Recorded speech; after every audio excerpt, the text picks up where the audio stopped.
Hey everyone, welcome to biology. कई बार ऐसा होता है ना कि हमने एग्जाम के लिए सब कुछ बहुत अच्छे से पढ़ा होता है, सिलेबस टाइम पे कवर हो रखा होता है, लेकिन उसके बावजूद भी एग्जामिनेशन हॉल में जब हम पेपर करने बैठते हैं हम अपना 100% एफर्ट नहीं दे पाते हैं। और कहीं ना कहीं इसके पीछे दो रीजंस आते हैं। पहला, आप एग्जाम डे के दिन नर्वस हो जाते हो, और दूसरा सबसे बड़ा रीजन है कि एग्जाम से 3-4 दिन पहले का जो टाइम होता है उसमें आप कुछ ऐसी गलतियां कर लेते हो जिसकी वजह से चाहकर भी आप 100% एफर्ट्स के साथ एग्जाम अटेम्प्ट नहीं कर पाते हो। तो आज की वीडियो में मैं आप लोगों को 5 बिगेस्ट मिस्टेक बताने वाली हूं जिसको नीट एस्पिरेंट्स को अवॉइड करना चाहिए अगर आप लोग सच में चाहते हो कि 17 जुलाई को बिना किसी गलती के, बिना किसी रिग्रेट के एग्जामिनेशन हॉल से आप वापस आओ। सबसे पहली चीज, क्योंकि अब आपके पास ज्यादा टाइम नहीं है कि आप लोग नए टॉपिक्स पढ़ने में टाइम वेस्ट करें, आप लोगों का ज्यादा से ज्यादा टाइम अब रिवीजन और क्वेश्चन प्रैक्टिस पे जाना चाहिए। तो मुझे ऐसा लगता है कि अब आप लोग न्यू टॉपिक्स या फिर न्यू चैप्टर्स पढ़ना अवॉइड करिए। देखो, अगर फिर भी आप लोगों को लग रहा है कि नहीं दी अभी 10-12 दिन का टाइम है, मुझे ऐसा लगता है कि 2-3 टॉपिक्स हैं, फिजिक्स, केमिस्ट्री और बायोलॉजी के खासकर 3-4 चैप्टर्स हैं जो मुझे लगता है मुझसे हो जाएंगे 3-4 दिन में। अगर आपको लगता है कि पुराने पढ़े हुए चैप्टर्स के रिवीजन के साथ साथ आप लोगों के लिए 2-3 न्यू चैप्टर्स पढ़ना और उन्हें देर तक याद रखना अभी भी पॉसिबल है, तो ही आप लोग इस टाइम नए टॉपिक या नए चैप्टर पढ़िएगा।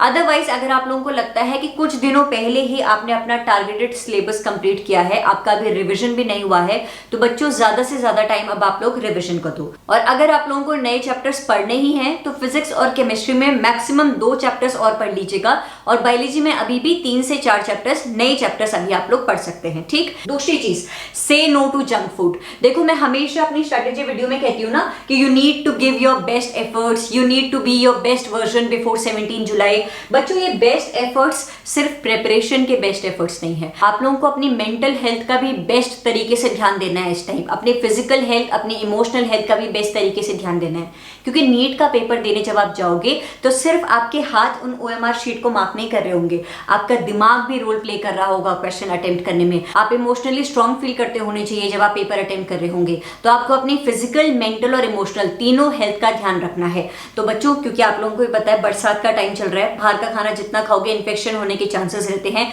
और कंटामिनेटेड फूड और वाटर से क्या क्या बीमारियां होती है ह्यूमन हेल्थ एंड डिजीज में तुमने भी पढ़ाई होगा। तो इस टाइम पर कोशिश करो कि फास्ट फूड छोड़ दिया जाए जरा। 17 जुलाई के बाद जितना भी चटपटा खाने का मन हो, वो बाहर का गोलगप्पे टिक्की खाने का मन हो उसके बाद खा लेना, लेकिन 17 जुलाई से पहले हम बिल्कुल भी अफोर्ड नहीं कर सकते हैं कि हम अपनी तबीयत खराब करें या फिर इमोशनल इंबैलेंस वाली स्टेट में चले जाए। तीसरी चीज बच्चों, 2 से 5:30 बजे का जो ये टाइम है, हर दिन का ये वाला फेज आपका मोस्ट एक्टिव पीरियड होना चाहिए, क्योंकि 17 जुलाई को यही वो टाइम ड्यूरेशन है जब आप लोग अपना नीट 2022 का पेपर अटेम्प्ट कर रहे होंगे। आप में से काफी बच्चों की आदत होगी कि वो लोग 1:30-2 बजे लंच करते हैं और दाल चावल खाने के बाद पेट भारी भारी हो जाता है, आलस आता है, नींद आने लग जाती है और 1-1.5 घंटे की वो दिन में नींद ले लेते हैं। ये वो टाइम है जब आपको अपने रूटीन में थोड़ा चेंजेस लाने होंगे। 17 जुलाई से कम 6 से 7 दिन पहले आप लोग अपने रूटीन में चेंज ला लीजिएगा कि 2 से 5:30 के बीच आप लोग ना तो कुछ खाएंगे, आपका लंच पहले ही हो जाना चाहिए, और दूसरी चीज ना आप दिन में सोएंगे। अगर खाने की आदत इस टाइम पर लगी या फिर सोने की आदत इस टाइम पर लगी तो फिर नीट के एग्जाम के दिन भी तुम या तो फिर यौन कर रहे होंगे और या फिर तुमको भूख लग रही होगी, डिस्ट्रैक्ट हो जाओगे और पेपर अच्छे से नहीं दे पाओगे। तो ये टाइम आपका मोस्ट एक्टिव पीरियड होना चाहिए, और मेरी माने तो इस टाइम पर मॉक टेस्ट देना शुरू कर दीजिए। इस टाइम पर चाहे आप सिर्फ बायो के क्वेश्चंस कर लो, चाहे सिर्फ फिजिक्स केमिस्ट्री के क्वेश्चंस कर लो, लेकिन 3.5 घंटे इस टाइम पर बैठने की आदत अभी से डाल लो। चौथा पॉइंट जिसे आपको ध्यान रखना है, कुछ ना वीडियोस आजकल यूट्यूब पर बड़ी वायरल हो रही है, सॉल्व दीज 1000 क्वेश्चंस, यहीं से पेपर बन कर आएगा, या फिर सिर्फ ये 100 क्वेश्चंस कर लो, यही तुम्हें मैक्सिमम मार्क्स दिलाएंगे। देखो, मैं यहाँ पर किसी एजुकेटर, किसी टीचर की डिसरिस्पेक्ट नहीं कर रही हूँ, मेरा कोई इंटेंशन नहीं है किसी के अगेंस्ट कुछ भी नेगेटिव बोलने का, लेकिन बच्चों मेरे पास मेल के थ्रू, इंस्टाग्राम DM के थ्रू और यूट्यूब के कमेंट सेक्शन में बच्चे पूछ रहे थे कि दी हमने इन टीचर की वीडियो देखी कि इन 1000 क्वेश्चन को कर लो, यहीं से पेपर बन के आएगा, तो क्या मैं सिर्फ ये 1000 क्वेश्चन पढ़ लूँ, बाकी पढ़ना छोड़ दूँ?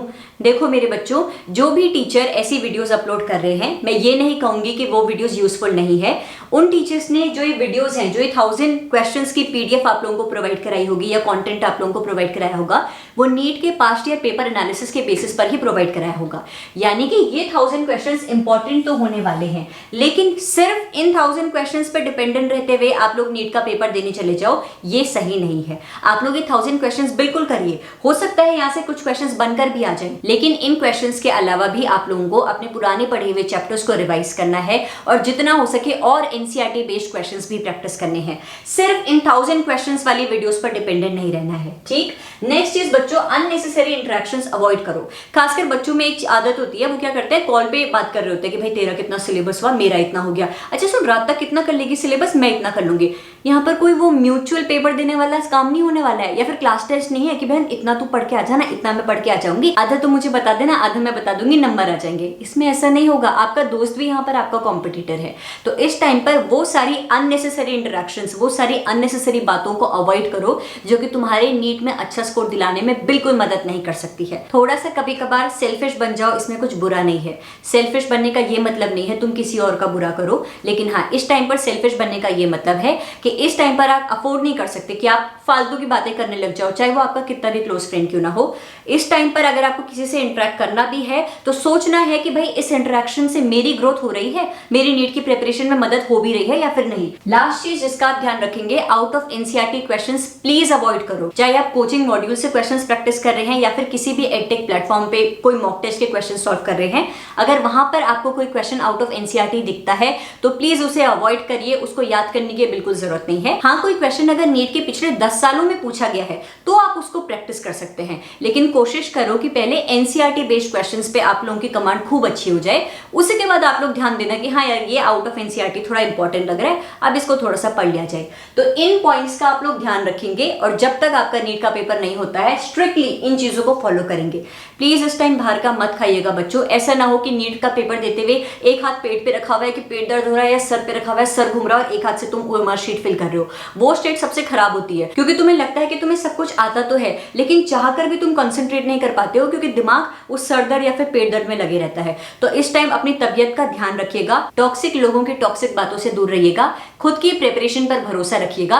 बार बार जगह जगह जाके ये मत पूछो कि आपके हिसाब से नीट का पेपर कैसा होगा, इजी होगा नहीं होगा, कट ऑफ कितनी जाएगी। तुम ये देखो कल तुम जैसे प्रिपरेशन कर रहे थे आज क्या उससे बेहतर प्रिपरेशन कर रहे हो। तुम्हें लग रहा है कि 16 जुलाई तक तुम्हारी प्रिपरेशन का लेवल थोड़ा अच्छा बढ़ता चला जाएगा, बस इस चीज पर फोकस करो। 17 जुलाई को बहुत अच्छे से पेपर तुम्हारा हो जाएगा, ठीक। इन चीजों का ध्यान रखिएगा। Thank you so much for watching this video, and if you like it, make sure to hit the like button and subscribe to my channel for the upcoming videos. Thank you.